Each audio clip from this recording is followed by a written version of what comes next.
Welcome to the Business Women Australia podcast show, the podcast that brings together industry leaders to discuss the latest trends, insights, and strategies. So sit back and relax. Let's get inspired by the amazing women who are shaping the future of professional women in Australia. Don't forget to like and subscribe. So welcome to the Business Women Australia podcast show. I'm Lyn Hawkins, the National Director of Business Women Australia, and I'm on the lands of the Whadjuk people of the Noongar Nation here in beautiful sunny Booloo in Perth. And we're streaming live across LinkedIn, Meta, Facebook and YouTube. Plus you can catch up on your favourite channel, whether that's Spotify or iTunes. And of course, you can find all our recordings of webinars and podcasts on the Business Women Australia website. So today I'm going to be chatting with the fabulous Jessica Schubert. We're going to be talking about high-performing teams and hear why Jess thinks this might just be fake news. We're in good hands today because Jessica's the Head of Leadership Development for Business Women Australia. She's also the founder of Intact Teams, a leadership practice focused on organisational cultural transformation. She has a corporate background predominantly in the commercial and real estate and education industries, and she's led cross-cultural teams in Europe and Asia for the last 25 years, and she's become a professional coach, a very highly sought-after coach, and she helps organisations to create these fabulous workplace cultures where people are happy and productive and focused on the human aspects. Leaders seek her to help them transform their businesses. She's also the authorised partner for Disc Flow Australia. Welcome to the show, Jessica. Thank you so much, Lyn. Thank you for having me. I'm excited to be here. Great. Always wonderful to have you on the show. So this is a pretty controversial question you've posed. You've suggested that high-performing teams might be fake news. What do you actually mean by that? Well, fake news is obviously, I wanted to get the attention of people because here's the thing, high-performing teams it's almost a slogan. It's, a term that's thrown around really easily everywhere. Every team is a high performing. It's like, everyone is a leader and everything is coaching today. And I think we need to make sure that we debunk the myth a little bit. And I think there's a misconception around it. So when I said fake news, I try to draw in our Generation Z because it's not always the truth. And we have to be really mindful, especially when a team calls themselves, we are high performing, and they start congratulating each other. That I think when I often prove them, wrong, or I prove them that, well, you're not even halfway. Yeah, they're small. And I think we will be able to see more high performance when we do more work around it and take high performance and teams in particular actually seriously. So that's a little bit tongue-in-cheek, but also I think it's true. I'm interested in what you would call high performing. I think, obviously we're going to talk about some of the risks associated with labeling a team too easily as high performing. From your perspective and the work that you do with so many corporations and many of them international global corporations, how do you shape what it is that's a high-performing team? Yeah. Really good question, Lyn. And I think we need to just take one little step back and actually talk about what is a team. And again, we call any kind of group in an organization a team. And I think it comes from the fact that it's really the only way how we as humans know how to organize people in organizations. So everyone is a team and everything is a team. So context when we look at high performance is really important. And the first thing we need to determine and look at is what kind of team is it? What's the nature of the team? Is the team a loose group of people who come together every now and then? Is it a group of people who work on the same level? Or is it in fact an intact team that has, mutual goals, collective goals, and works together all the time? Is it an executive team where they have an executive function, but the team leader leaders have large groups and divisions under themselves as well? Or is it a project team? And we call everything a team. So when we look at high performance, that looks different depending on what kind of team we have. So for organizations, if they already look to, well, how do we measure it and what does the high performance look like? First of all, determine the nature. Now, there's no answer to what's high performing, but what's high performing, or what high performing is not, if you ask me, it's not just hitting KPIs or achieving goals. There's got to be more to high performance. And my question is, the first question I ask leaders and organizations I work with, when all the KPIs are met and all the goals are achieved, what's the potential that's left on the table? And when organizations and team leaders and executives are honest with themselves, there's a huge amount left.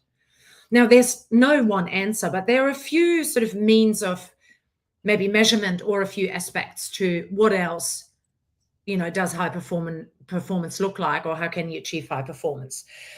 So for a lot of teams and organizations, it's like, well, here are the KPIs and goals. I would actually like to draw 180 and say that hitting your goals, achieving your goals is the outcome of being a high-performing team, and it's just part of it. But think about when you observe the team and you measure the team, how does the team have robust debates? How often would you see them in a team meeting really having constructive conflict and challenging each other? And I'm going to give you an example. Most teams, when I team coach them and I step into their weekly team meeting or into their, monthly strategy meeting, all I see is people giving updates and a lot of nodding. And here's what we have achieved. And then they congratulate each other and then they leave. And I'm like, okay, this was a strategic meeting, right? I haven't heard any strategy conversations. You haven't challenged each other. So it's how the team works together. The level of psychological safety. Yeah, quite often I find people are really nice to each other. And of course, sometimes it's because I'm there now, but I come back and I see them, I observe them, where I remove myself from the conversation as well. And people are really nice to each other, but the level of psychological safety often is not there, meaning there's actually no foundation and no substance for people to be to speak up. What I also find often that there is a dependence on the team leader.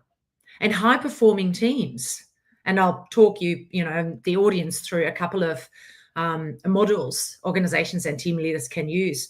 High-performing teams, they're actually quite independent from their leader. The leader can step out. They're almost like, I'm done with you guys, right? In most teams, high dependence. And then we look at what do other people say about this team? Look at the whole system, the organization, the customers or the clients. How do they collaborate cross-functional? What impact does this team actually have on clients? And when you ask those questions, all of a sudden, the performance goes back to something where, it's probably more around performing on goals. And they're performing. And I'm not saying that every team is underperforming, but high performance would be that they're also in the organization are seen as high performance, that they support and challenge other teams, and that they bring more to the table. Something that's really important these days, and I know you do a lot of work around this as well, Lyn, is about working strategically and with foresight. Yeah, which team actually leads the future? How often do they meet in a way that they challenge the future? They really look at the next 5 years and embrace, digitalization and AI. It was interesting. I saw a speaker the other day, and he said there is some research that Australia is one of the countries who have the highest fear around artificial intelligence and the lowest amount of curiosity.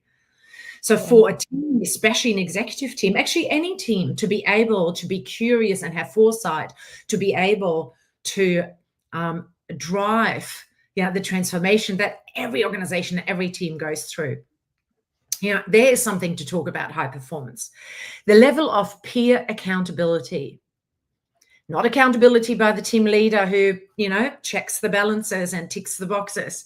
Team accountability, calling on each other, challenging each other, but also supporting each other, championing each other. And this comes out of the conversations we see in day-to-day work and in meetings.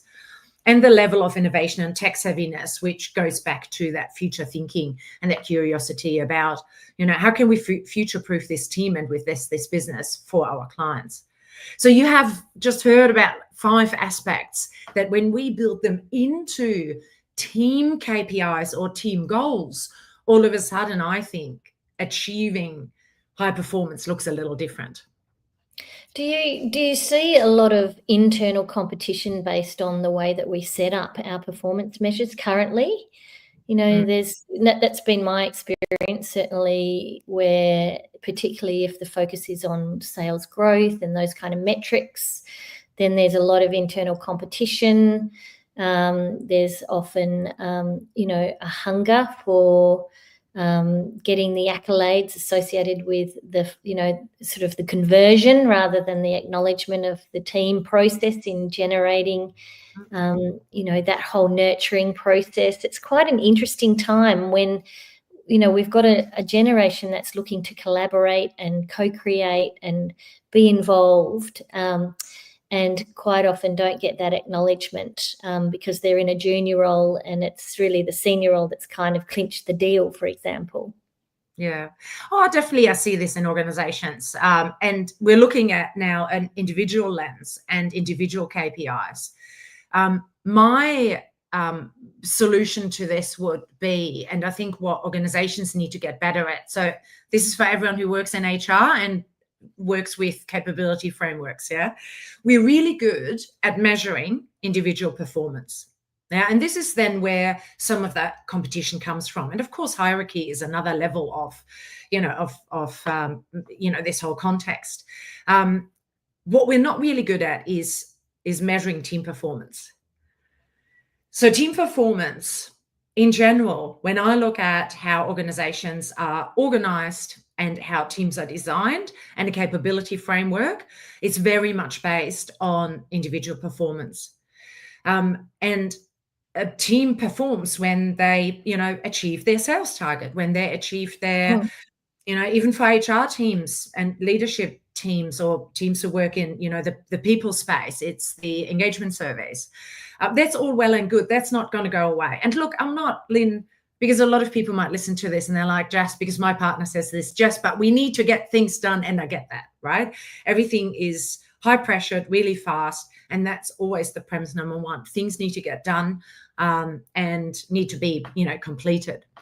But what I'm saying is, if you were to look at the how, the team design and working towards a high performance teams from a different lens, then that performance gets much, much easier. Because if it's always just leader-led, if there's no psychological safety, the team leader's always putting out the fires, people are not engaged in the purpose of the team and so on and so forth, and they don't get rewarded for it. We're just doing the same thing, expecting a different outcome. And I think it's just accelerating more and more and more. So I totally believe what you said is absolutely true, Lyn, but I think the solution to it is to keep a focus on individual performance. That's important, but incorporate and make a really strong case for incorporating actual team performance. And that's not just this team achieved their goals, but what else, and make that important.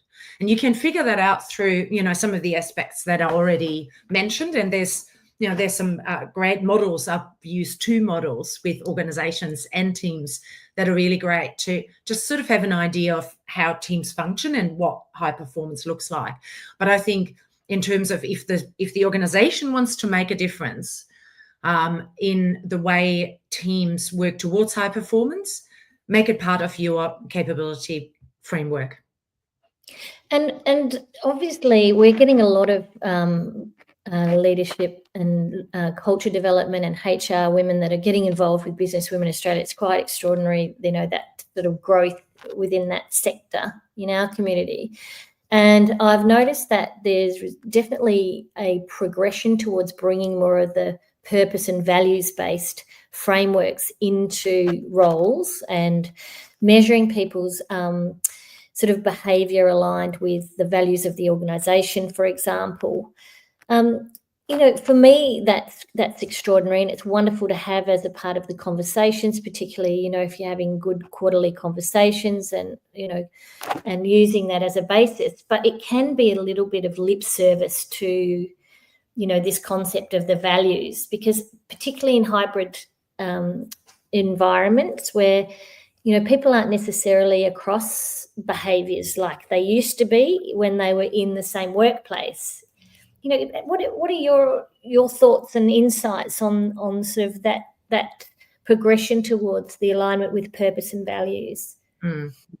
That's a really interesting question, Lyn. And again, this is part of the how. Yeah, team design is who, what, how, and the who and the what. I think most teams actually do quite well, and I can talk about this in a little bit more detail later on. But having, a purpose and values and the behaviors, it's obviously, we call it a charter. And organizations think about this stuff much more than 10, 20 years ago, 30 years ago. I agree, often it is lip service, and, values and mission values and a purpose written just on a website don't do anything. Individuals who work in teams and are part of teams, they want to know who they can take part in that purpose. When we talk about culture, because culture stands at the top, right? Like if we, live to our values and we demonstrate the behaviors that we have on our website, more often than we don't, then we are able to fulfill the promise and the mission towards our clients. Yeah, and the collective behavior, demonstrates or makes the culture of the organization. But an organization doesn't just have one culture. There are a lot of subcultures. You're just talking about dispersed teams and national teams and international organizations. So the job of a team really is to be able to create that for themselves, because it's a contract. It's like setting norms, and we're not actually telling anyone anything new, but teams have to invest in working on the how. It's not good enough, though, to have a team offsite and go, right, here's our last year's purpose statement. What is it this year? Here are the behaviors. You put that on a nice piece of paper, and then you put it in a drawer. And this is what I see happening, Lyn. Yeah, it's sort of a team offsite once a year. The work on the how as a team has to be constant and consistent. We have to, as a team, step out from the day to day consistently and regularly, and step out like look at a footy team, for example. Or a lot of sports teams actually do this well, especially in high performance, right? But a footy team, they play their game, and then right after the game, they watch the replay and they talk about, and they're like, how did we work together? How did we perform together? What worked? What didn't work? Where did we leverage on our strength? How did we compensate on some of our weaknesses we might have had on that day? How did we play, with everything we had, all the external factors as well? And then they change their training to be able to do better next time. And as a corporate team, we don't do that. We hardly ever step out. We just have meeting after meeting. We work individually and as a collective, and it gets all put in, a database and computers, and we talk to clients and so on and so forth. But, we have to step out like a team offsite where we work on the how. We have to do that more regularly. And it's an investment in the team.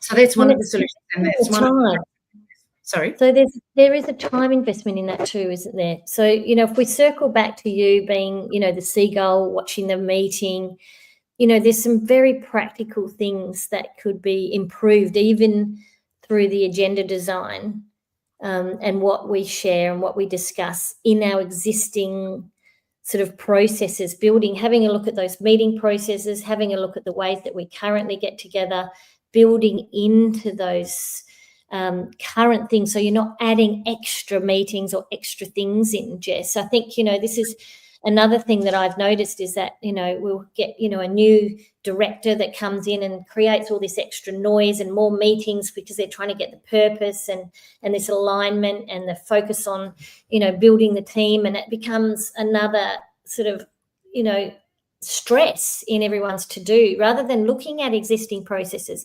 Like you're saying, you're sitting in there watching a meeting, which is kind of like a work in progress meeting, and they've called it a strategy meeting, but there's no strategy agenda. So what are the practical sort of steps that, our listeners could perhaps start to take away and trial to create a more thriving, sustainable team culture rather than chasing this elusive high-performance team? Before I share practical steps, because it's also not as easy to go into a team and say, well, do your team meetings better, and this is all around routines. I would love to mention two things to start off with, because we're talking about high performance, right? So performance is always at play in an organization. And certainly when I work as a team coach, the outcome for the team is like, help us to be higher performing. So the first thing is, of course, the team has to agree on what does high performance mean for us. Being able to look at other aspects than hitting KPIs. And a couple of ways you can look at this is, so I use two models, and sometimes one, sometimes both. And one model is called The 5 Dysfunctions of a Team by Patrick Lencioni. It's very famous, as a great book. And he basically looks at it as like a pyramid. It starts with, what's the level of trust in this team? Yeah, which trust leads to people being vulnerable, and with that having really good conflict. Yeah.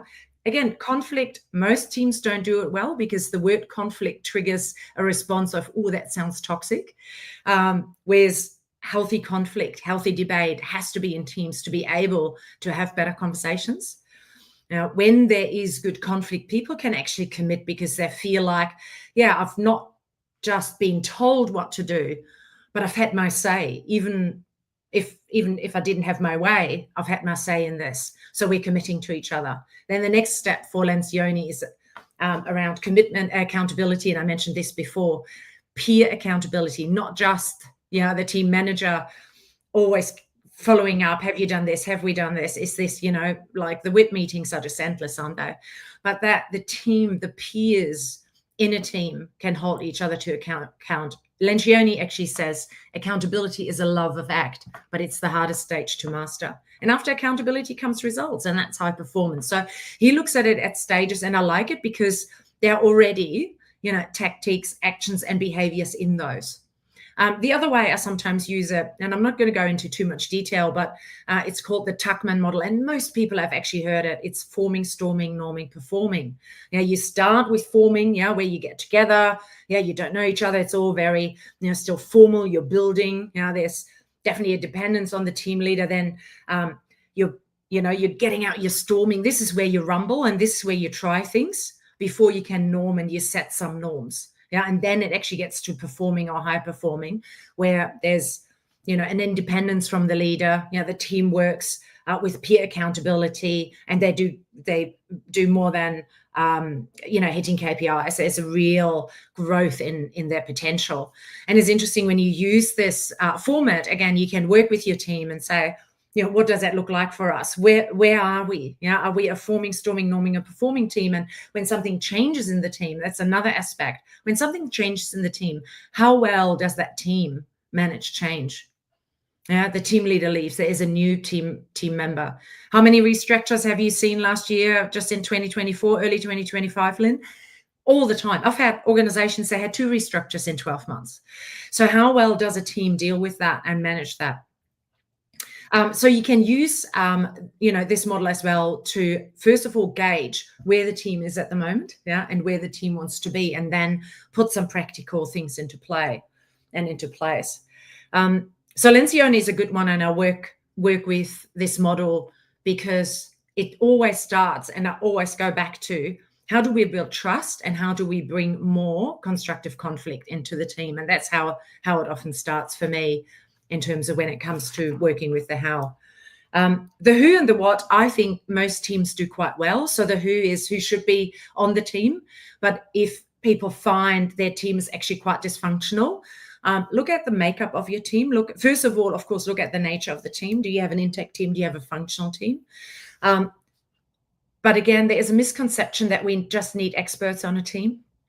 Hire diverse teams, so different skills, different levels of experience. Our brains, of course, when we interview, we want to hire people we like. So we interview in a way that, we want to hire people that are like us. Whereas we need people on the team It's not about being nice to each other. It's about being able to complement each other. Diversity, it's not just gender and culture. That they're really important aspects, of course, but it's also, and you know this work, Lyn, we've done work in this together. It's about work styles, leadership styles, behavior styles. Now, when you have too many people of the same, work style or behavior style in a team, what you often get is groupthink, and it's the absolute death of a high-performance team. And hire for cultural add, not cultural fit. You don't need everyone to fit in. Now, you don't, of course, want rogue and toxic. That's not what we're talking about, but we want a team that is truly quite different.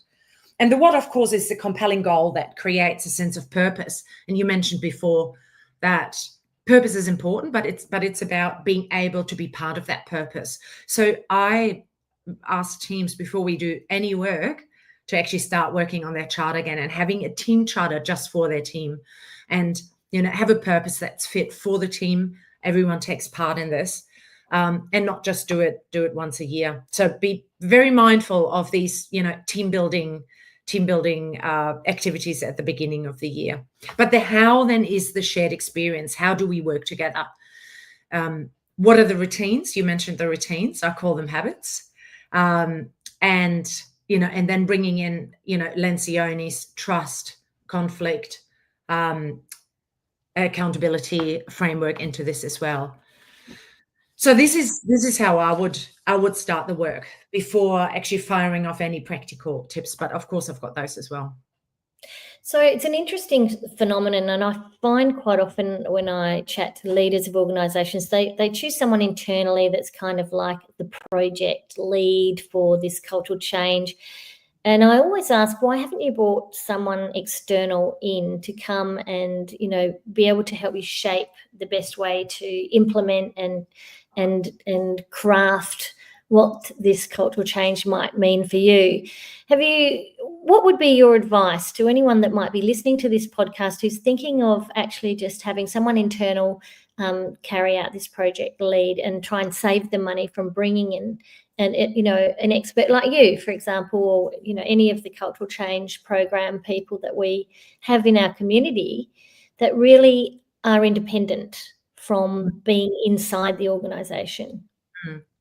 I think there is such a benefit to bringing someone in who has the background and knowledge of how organizations and teams work, has the skill to have, the right conversations, underpins the work by those models. But the biggest benefit of someone external, so I'm being brought in and I partner up with these organizations. I'm not being brought in and I just do my own thing. I work really closely with HR, actually all the departments, often with the executive team, and then, with the team or the teams if it's a, cultural change within the organization, because I come with an objective set of eyes. Also, for me, I've got a different type of skin in the game. I don't have the same skin in the game as when you're internal. And, can be challenging in a way that internally maybe people couldn't be because they're caught up in power dynamics and hierarchy and all sorts of other dynamics. I definitely think it's worth it to look at hiring someone from the outside. I've been able to make huge changes to organizations and teams to be able to come in with, with that approach, but also with the knowledge. Then I'm a trained coach. I'm a trained team coach, and, accredited in both. And I also worked in organizations and I facilitate workshops. So I work with teams all the time. So I've got the background of having been and worked in an organization, and I bring all the tools and the learning as well. And that's a perfect combination of partnering up, with an exec team, executives or, HR or L&D to be able to make a real difference. I think it's an investment that's worthwhile. I agree. And I think it also helps bring about the joy in the process too, by having, any change can be a little bit of discomfort, and there's often a lot of fear within different roles and responsibilities and different mindsets that view change. Some are excited by it and some just loathe it. And I think that having an external person really does help build the psychologically safe aspects of being able to understand the impact that the change could potentially have on those different types of personalities and brains, in an organisation, and to be mindful of that. Someone like you, Jess, who's so experienced in in helping people with mindset shifts and helping people with their own fears and their own syndromes, that might be, impacting upon, whatever it might be, and the beautiful being able to help them identify their gifts, and quite often through change there are shifts, and there's new opportunities that come out of those too. Yeah, I see so many redundancies that were totally unnecessary, and then a whole reshaping that could have been done inside organisations that is lost, and then all that knowledge is gone, and then a recruitment drive that comes and they're thinking that that's change, and it really can be very disruptive and cost the bottom line an enormous amount because they've done something that's been driven by very clever but financially focused and compliance focused professionals. Yeah.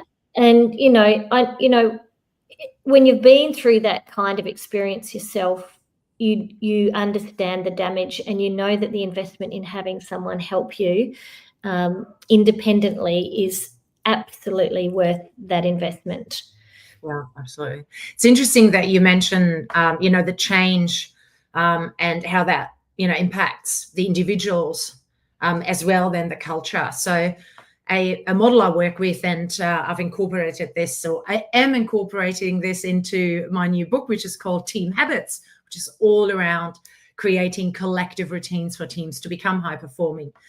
And we're basing a lot of our ideas or the work we do on Ken Wilber's integral theory, because that lives everywhere. So when we look at, a systems approach to team performance, you have the individual. If you imagine a tree, that lives, of course, exists in, a biodiverse environment like a forest.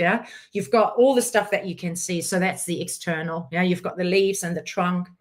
When we imagine we would be trees as human beings. So what you see, what's external, is the behavior, the performance, the body language, what someone does, that's observable. But there's something underneath, and that's all the roots, the earth and the soil. And whilst we can't observe it, it drives everything that's on top, right? It drives how healthy the tree is. So for an individual, that would be our motivations, our fears, our emotions, our mindset, and so on and so forth. And you just mentioned when change happens, so change comes from the outside. So the other part of the system is this tree lives in, with other trees, and with human beings, other people come into play when we work in an organization or a team. So you've got the collective external, and the collective external is what we call the system. So that's change, that's KPIs, SOPs, standard operating procedures, job descriptions, everything that's documented and that impacts the collective, the computers and the apps we use and so on and so forth. And then there's a collective that you can't see underneath. It's all of the roots of all of the trees, and that's the culture. So collective mindsets, power dynamics, but that all works together, and you change one thing in one of these, what we call quadrants, one of these systems, and everything is impacted. So you bring in, for example, a cultural change, as in a restructure in an organization, which is, it's external impact. There's letters written and emails written, people being spoken to, but it impacts everything. And organizations often find it hard to step out and look at their whole organization as a system, and they underestimate what happens to people when you tell them, oh, there's a change coming. The first thing, an individual thinks, how's it going to impact me? Will I lose my job? Can I pay my mortgage next month? And that's a fact. So when we are able to consider all of this in all of the situations that happen, then organizations and team leaders and teams at large, especially high-performing teams, they can then create better strategies and better conversations to actually drive change and lead change much better, and as well as high performance. So going back to this, what we call the systems approach to, teams, high performance and organizations, is a really good way. And often internally that doesn't exist. So the way I partner up with organizations, we look at that whole system, and what they want to achieve, but also what's going to happen over the next few months, and then create strategies on how to do this better together. But it's also not, people can't expect for a team coach and a leadership expert like myself to come in and, just swing the magic wand. That's also not going to happen, right? As a team coach, the change starts with the work I do, in a cultural aspect and certainly around teams. But then the team and the individuals and the organization have to do the hard work. And this is where, we partner up. I don't just leave after a 6 or 12 month engagement or contract, right? I come back in and we look back at, how are you going with your milestones? There is a consistent and, follow-up work that I do with clients, because they have to then hold each other to account and do that work in the future. They have to make sure that when they agree on certain behaviors, we've done some workshops and there's been done some coaching in 360s, that it actually happens in the organization. But I help them to set up the systems and the culture where that is actually possible. And that's often missing. Yeah, it's such, we're really, as usual, we've really got a big topic here and we're really nibbling around the edges, and there's so many areas we can dive in, Jess. I always love these conversations with you. And it really is highlighting, I think, the importance of, sort of self-determined or self-driven individuals to inside that joint agreement. And as you say, working on that team charter is often where you start. Yeah. So, where should we start? I'm working with a few teams. If I was to come out of this conversation thinking, okay, Jess, where would be a good place for us to start and to think about what our next steps might be going forward? So team charter is a really good start. Sometimes teams do start with a SWOT and actually see what's going on. And a lot of teams have done one in the past, but I haven't done one for 5 years, I hear often, right? So charter is an agreement that, they're norms that the team sets themselves. Here's why we actually exist. Here's what we achieve, our purpose, like our mission, the values, and then the behavior. So once you've done that, being able to have some team goals, and some team goals in terms of go into the future and then work your way backwards. What does good look like? So again, what I mentioned before, what does it actually look like if we want to call ourselves high performing? What does it look like? What are we doing well, and what do we have to do? And using a couple of those models, either Tuckman or Lancioni, is really helpful. And when you then look at Lancioni, right, then you have an agreement. Okay, in terms of start with trust, conflict, commitment, accountability. What are you doing well? What are you doing differently? What does that look like? And then actually start with trust, and incorporate some trainings, workshops. Trust is a really interesting one because people have a different perception of trust. I think people can learn how to build trust, but in the end, if you're doing all of the work, you work on the how, the trust builds. So I'd be very careful around trust building activities in a team offsite, and then just leave it at that. I'm not saying they're wrong, right? But what do you do with this? So it's about doing the right activities. But when you look at trust is really about, there's a couple of different trust equations you can use, but it's really about, if I want to trust you, I would want to know, do you have the skills to be able to do what you do? Do you have the integrity and good intentions of, doing what you said you'd be doing? Are you reliable? Can I rely on you that you're doing it? And do you actually care? Do you have empathy? That's, one way of looking at it. And then build trust in small moments, but be consistent with that as a team and agree on so what does that look like? For example, if you have agreed on, we want to have trust and really robust conversations, meaning, we want vulnerability. Yeah, Brené Brown does a lot of work on that, right? Vulnerability is there when people let their guard down. What does it look like? So as a team leader, go first. Yeah, and be really clear on what's the behavior you want to demonstrate in every single meeting and in every single interaction that is actually trust building and vulnerable. So talk about trust explicitly and what it means, like owning my mistakes. It could be give feedback on the action, not on the person. Let people speak. Be on time. Agree. Have like an agreement on, like, here's how we meet and work. Yeah, it's not just meetings, but meetings are often at play for teams. And agree on what that looks like, and agree on it, and so you can call each other out, and that starts building trust. Own mistakes. Yeah, own your mistakes and fix them. Like, no finger pointing. Yeah, own mistakes, fix them quickly. Apologize and act. Yeah, small things, but do them consistently. But also agree on, so how do we know we're actually doing it? So once a month, yeah, you have to, and it's only 10 minutes, right? Feedback loop. How are we going? How are we going with trust? How are we going with conflict? How are we going with commitments? Whatever the agreement is you've set. Yeah, and that's the work, the fundamental work and foundational work I help with teams. It's not just one, trust exercise.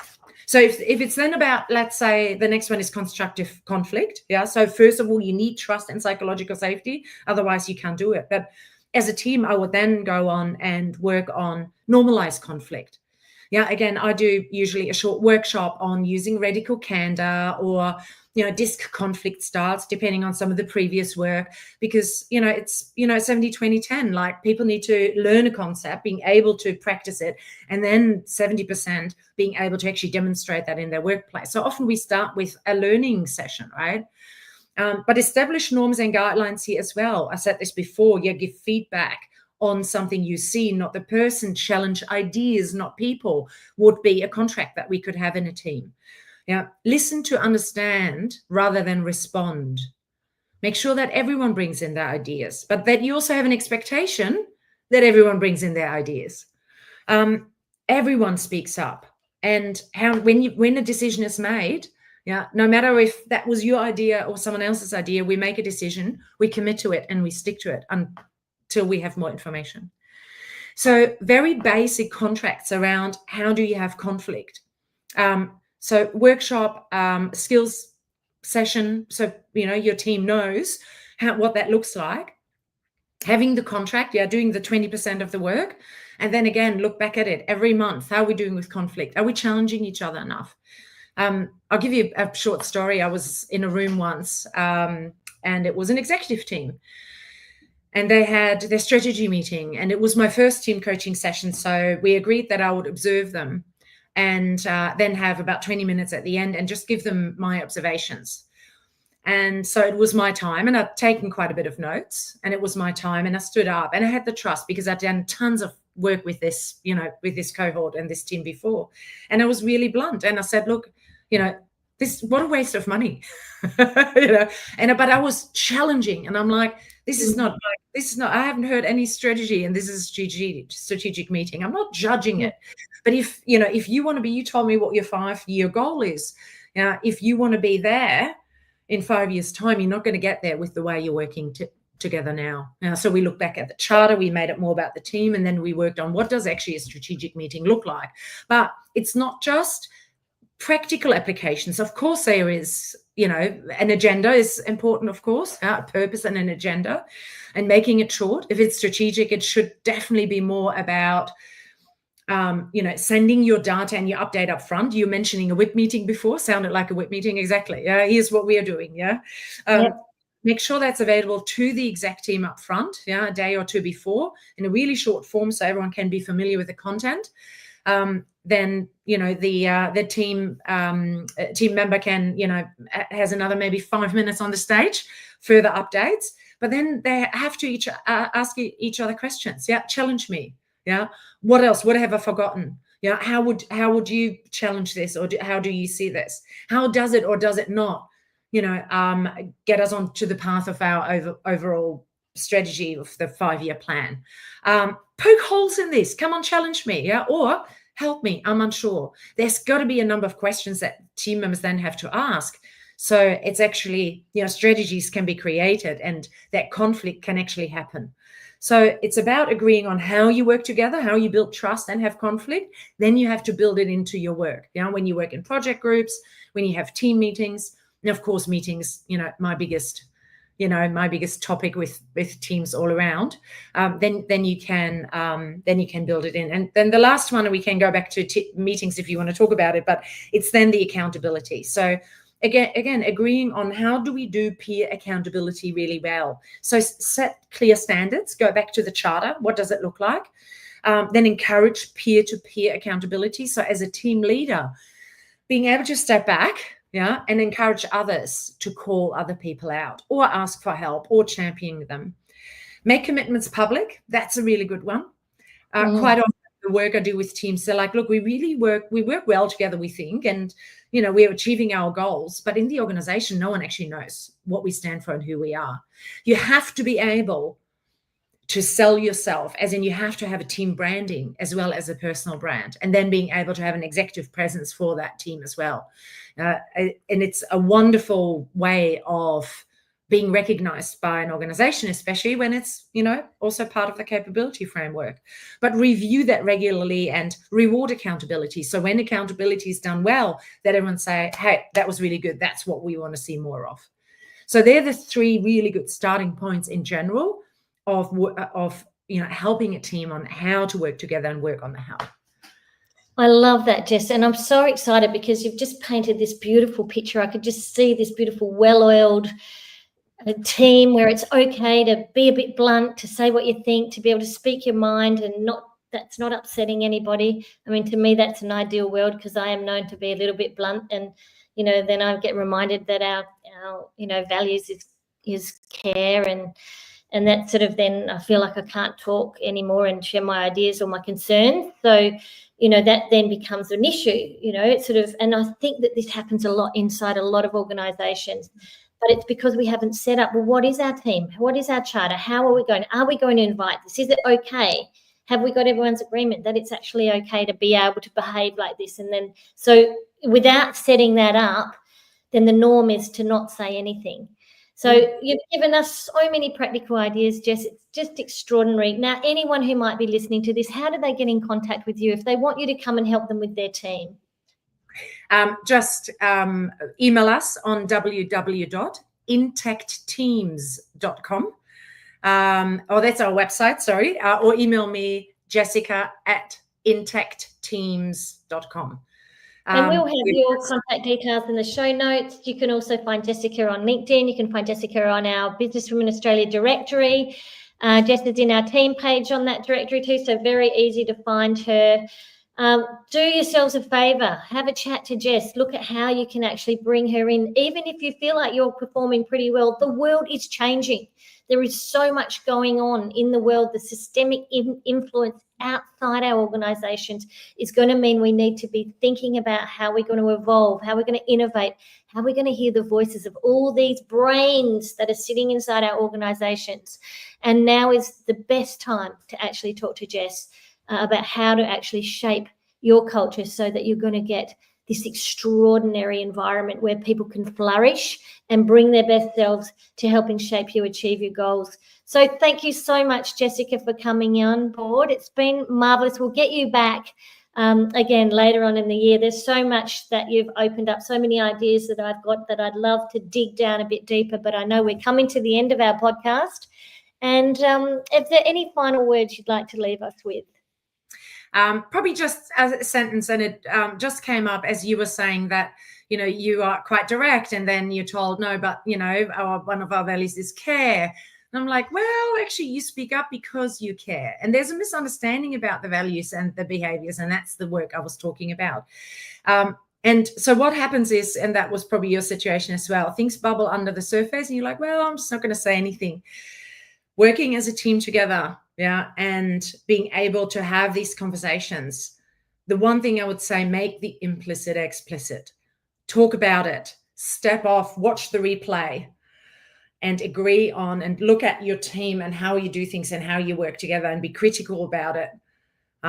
and recontract. Make the implicit explicit. Great advice. Thank you so much, Jessica Schubert. And for anyone who's listening, get in contact with Jess. And if you're thinking about joining Business Women Australia, why wait? We bring together business owners and entrepreneurs, executives and managers, professional women, those on boards, emerging leaders, aspirational women who are looking at their careers and wanting to level up. So we focus a lot on leadership, on that side of development, on business improvement, on personal and professional growth, and of course, connections and friendships. Some of my best friends have been made through Business Women Australia. We're celebrating a decade of Business Women Australia. It's wonderful to have you involved with Business Women Australia, a fellow shareholder in this co-creation collective community. We absolutely are guided and shaped a lot by you, Jess. You've been a wonderful mentor to me over the years. So we will get you back on the show later this year. And anyone who has just come in and caught the end of it, you will find this podcast on iTunes, on Spotify, on the Business Women Australia website, on YouTube. And also you'll be able to find it sitting as a past event on LinkedIn and Facebook Meta. So we're everywhere. Anywhere you're looking, we are there. Thanks, Jess, for coming on board. You're welcome. Thank you so much, Lyn.